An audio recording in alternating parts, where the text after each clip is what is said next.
Okay, so we're back in the kitchen again. I've got the cakes that I made yesterday ready to be cut. So I'm just going to tie my hair back, wash my hands, and then I'm going to cut the tops off the cake, and then I'm going to make the icing. So yeah, that's the plan. I'll just reposition you.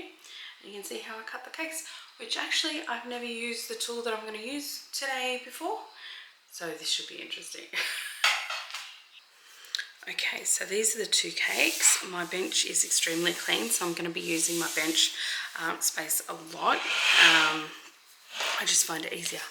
I'm going to use a cake leveling tool, which I have never really used before. I've seen them used a bunch, so yeah, I know a few tricks. The cakes are really firm. They've been in the fridge overnight.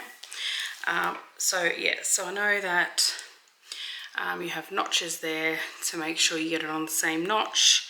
And I also heard, make sure you keep your legs on the table and make sure you don't put your hand on top of the cake. So yeah, I'm gonna go down one more actually.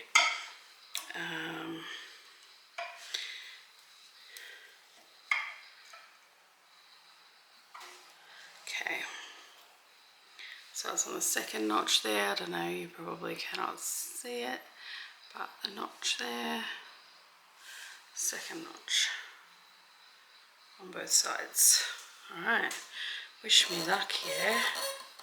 I don't know how much pressure you need to put on it. It doesn't seem to be cutting super easy.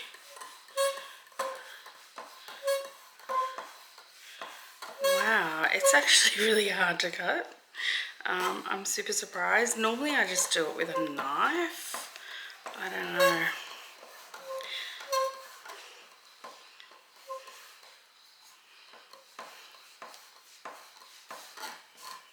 Oh yeah, it's not bad once you get going. And with the offcuts, I'm going to be making cake pops, because I thought that would be fun. Which, it's been over a decade since I've made a cake pop. Oh, okay. Wow, that worked pretty well. Happy with that.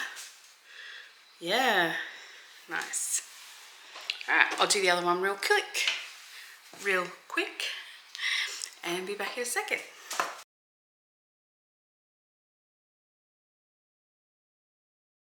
Okay, so that came out pretty well. They look pretty even, pretty good. So what I'm going to do now, and I found that turning the cake helped a lot. Turning the cake while you did it actually helped quite a lot. So I'm going to put the tops aside. I'm going to make some cake pops. I'm going to do a simple syrup to go between the layers just to make it more moist. It won't dry out as much.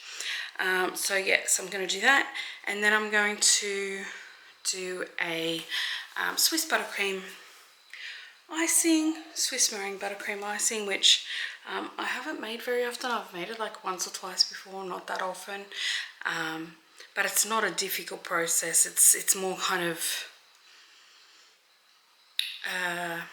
time consuming, not really time consuming, but more fiddly than just a basic icing.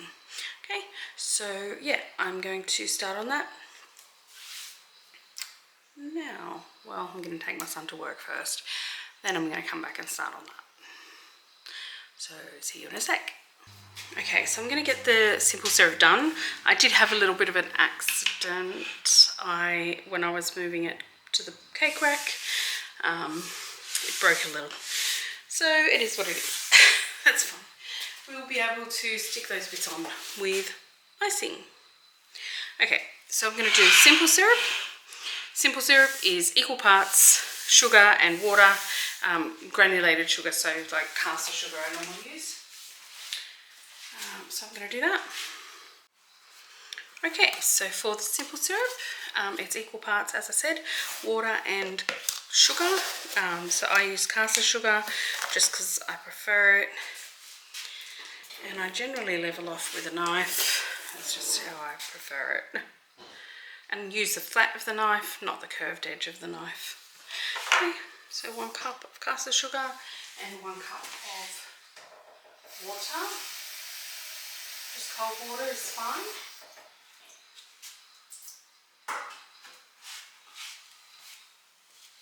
Okay, and this simple syrup is gonna, if you make more than you need, it's gonna last. It doesn't matter. Yeah, you can keep. It's not gonna go off or anything. Yeah, keep it in the fridge or wherever. I would suggest the fridge, but that's me. So yeah, just over sort of medium heat until it is fully incorporated, until the sugar is fully incorporated. And then you can do your cake with either a squirt bottle, which is what I prefer, or a pastry brush, because I don't have a squirt bottle at the moment. I'll be back when my simple syrup is done. Okay, so that's my simple syrup done, and it looks just like water again. So yeah, that is equal parts sugar and water, and you want no sugar in the water, no granules of sugar. Okay, and then with your simple syrup, use a pastry brush or a squirt bottle, whichever you prefer. I do prefer a squirt bottle, but mine broke and I don't have another one. Okay, so I'm just using my pastry brush. I prefer silicone, but this one is a hair one, that's fine. Or fibre, it's not hair. Yeah. And you just want to brush your cake top with the simple syrup. As I said, squirt bottle works just fine as well. Okay, and it's just going to keep it moist. That's it. And I'm just going to get the stuff for the Swiss meringue and start that.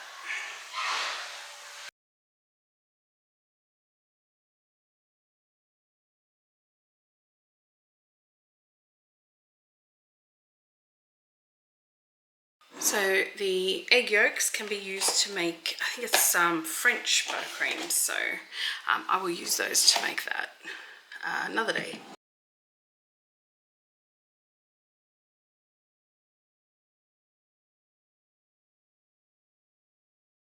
Okay, just give those a bit of a whisk, just the 6 egg whites and the 2 cups of sugar, and it'll become like a fluky kind of thick mixture. And then we're going to cook the egg whites in a double boiler until the sugar is fully dissolved.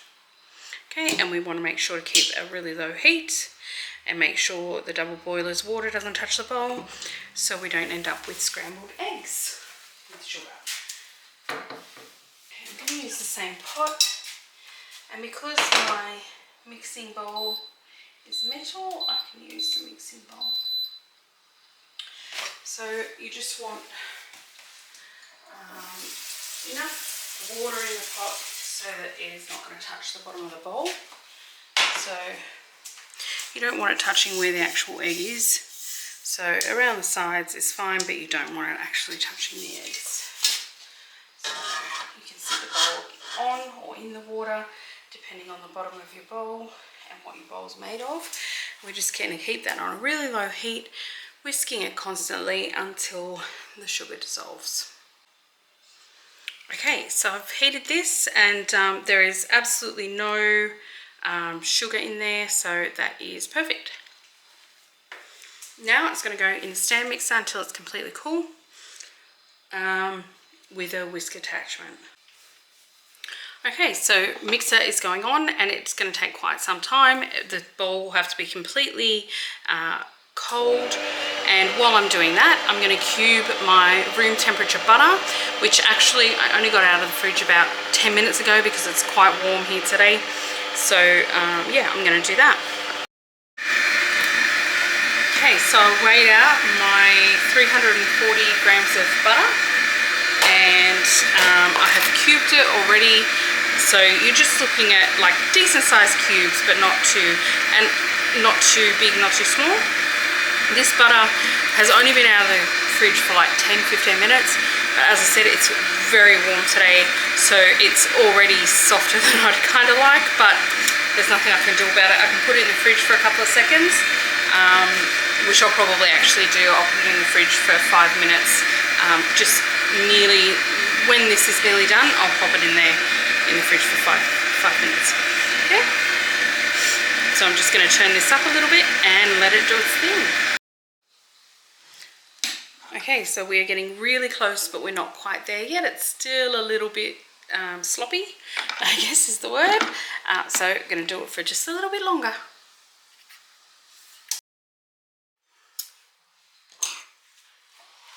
Okay, so I have my paddle attachment that I'm just going to attach now. Got all the meringue off my whisk. I've already rinsed that because otherwise it's almost impossible. I'm going to add this on. I've got 2 paddle attachments. One is the K that's very recognisable. I think it's a different brand in other countries, but over here it's Kenwood. So that one, I've got one that's better for creaming, but this one is the one that I'm going to use for this.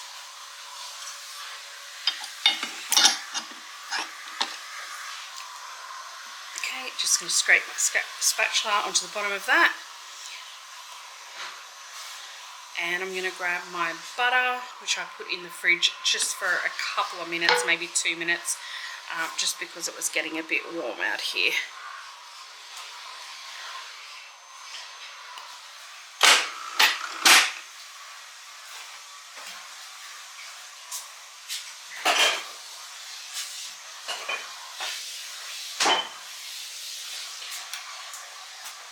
Okay, so the butter has firmed up a little. It's still quite soft to the touch, but it'll warm up a fair bit as we go.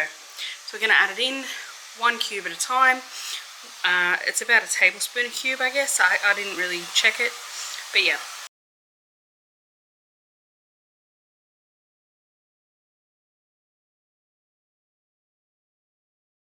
Just going to scrape down the bowl a little. Okay, so it's looking really good. So now I just need 2 teaspoons of vanilla extract and 1/8 of a teaspoon of salt. If you used salted butter instead of unsalted, then you don't need to do the salt. So I've only got a quarter, so I'm doing half of that of salt, and then 2 teaspoons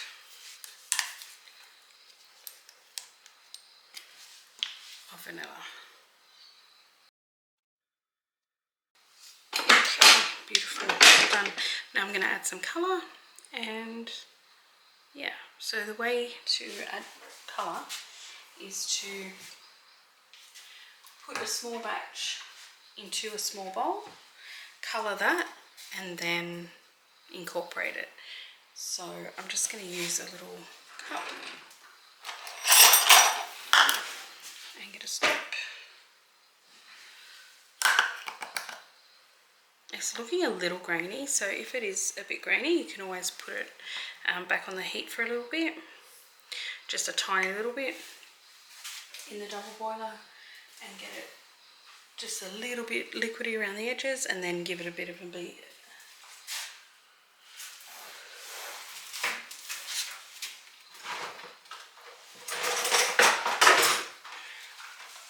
So I'm going to use a gel paste. I've got a magenta, fuchsia it is. So I've got a gel paste here, which I'm going to use. And literally, I just want a tiny little bit. So I'm going to use a swizzle stick to get a little bit out. Swizzle stick. And I just dip it in. And that is heaps. And then I can use that to stir it as well.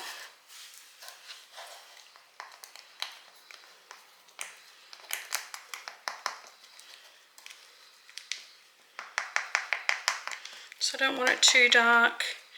In the book it's yellow, but I'm not really a yellow person. So I decided to go pink. Okay. Might even add a little bit more colour. You don't want to use liquid colour because it will change the consistency too much. And that's it, that's our buttercream done and coloured. So yeah, I will see you back when I'm about to ice the cake.